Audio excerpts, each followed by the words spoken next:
Hello. Today in my second video, I'll be talking about the electronics for the Arduino. This video will not feature any coding, but instead we'll talk about LEDs, resistors, and also batteries. What you need for this lesson is a breadboard similar to this, a 9-volt battery. If you don't have that, you can always use your Arduino. I'll talk about that later. You'll need some wires and some LEDs, as well as some resistors. For my Arduino use, I ordered the Super Starter Kit for the Uno R3 Arduino. In this box comes a lot of important and simple products to create meaningful and interesting contraptions. Here's a little paper that shows everything that the Arduino box owns. So some of them includes the button, a potentiometer, RGB LED, a motor, a buzzer, and other interesting electronic components. So I've already laid out what you'll need, as well as these products.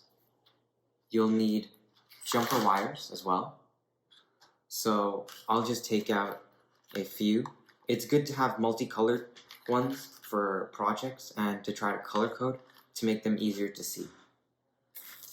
So with that said, let's start off with the breadboard.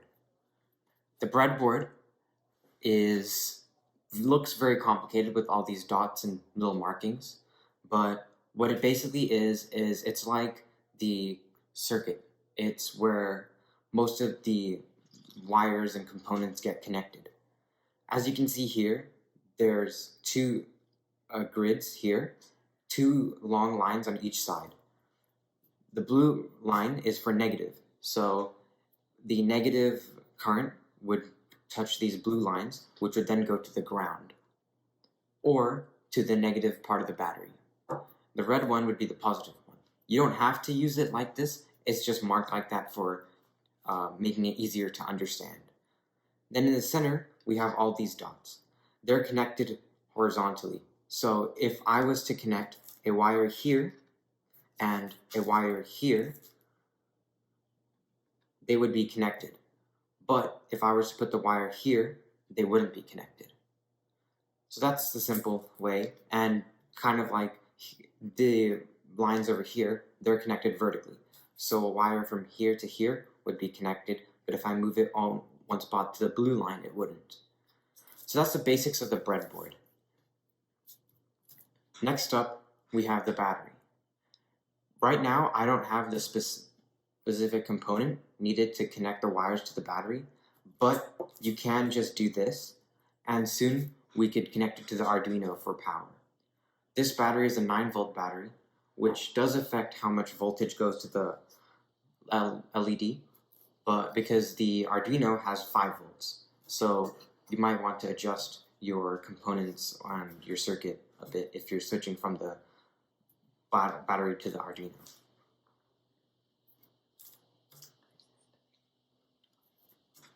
Next up, we'll talk about the resistors. Resistors are little components that resist voltage and energy flow. What they do is they kind of tighten the hose of electricity. These are important because 9 volts of battery for our LED could damage the LED. It's too much voltage and it could cause the LED to burst. That's why we have resistors in most of our components. They're also used for controlling energy flow, which we'll find out later down the line. The LED is also a little resistant, has a little bit of resistance. In fact, all electronic components have a little bit of resistance. And what the LED does is when electricity goes through, it will light up. You can see here that maybe you could. The LED has a longer side and a shorter side.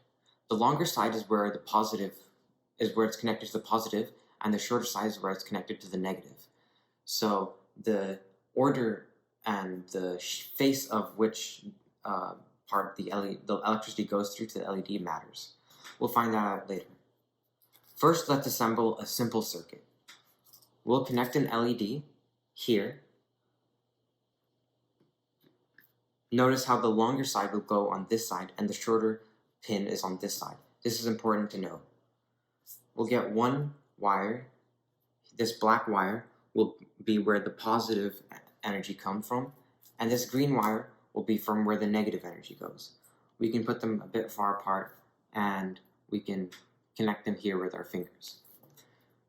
Then we need to connect these lines to the LED. So we connect the positive line from here to the positive area over here. It might be easier if we do it over here, bring that over here to make it easier to understand. The negative one, we could use a negative wire from here to over there. However, you might notice that there's no resistor. It's a complete circuit, whereas the positive energy will come from here, go to the yellow wire, and go to the LED. From the LED, go to the orange wire, and then go back to the negative wire here. But there's no resistor. We can add a resistor by removing, let's say, this orange one. We can also do it with the yellow one, and putting a 220 ohms resistor.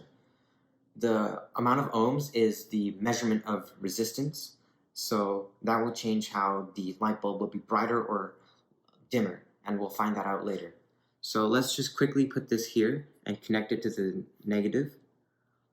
And the thing about resistors is that they can change, they don't have to have like a positive side and a negative side like the light bulb.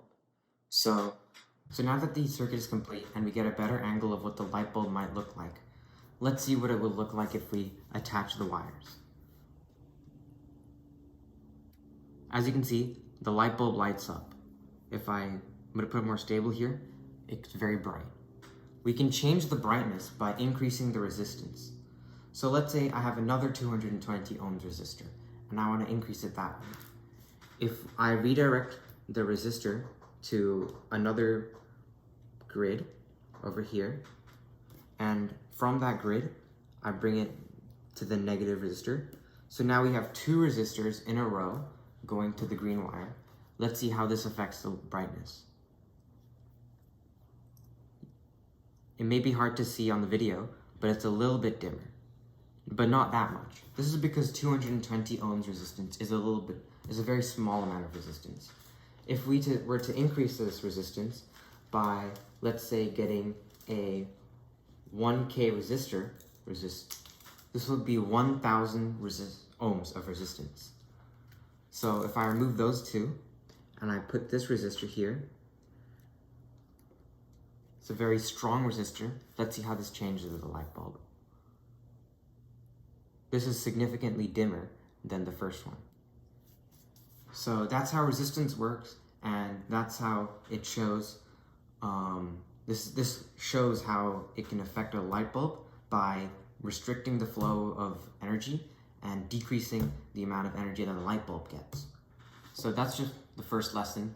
This is a simple electronic circuit. However, before we go, in case you don't have a 9 volts battery, you can also use the Arduino for electronics like this. Over here, you can see small little letters.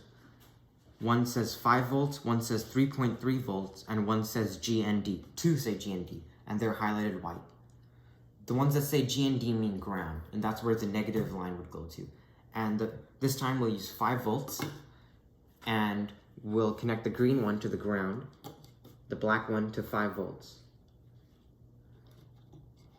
Now, the Arduino itself, now the light bulb itself isn't lining up because the Arduino doesn't have any electricity.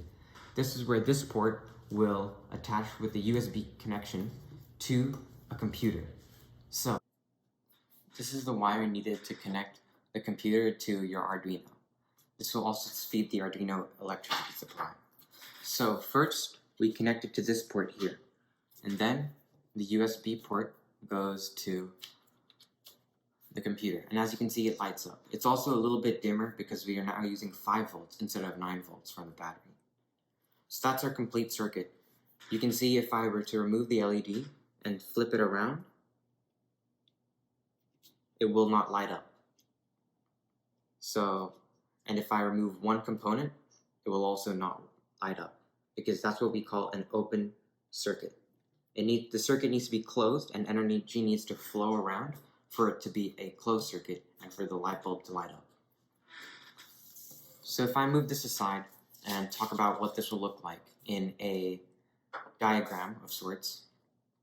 Each component has its own image of what it's represented. The LED can sometimes be drawn as this, but other times it could be drawn as this, as a little triangle with a line and two arrows coming out, showing that light is being emitted. Wires are a simple line, and a battery will be a long line and a short line, with the long line being the positive side and the short line being a negative side. Also, resistors are drawn like this,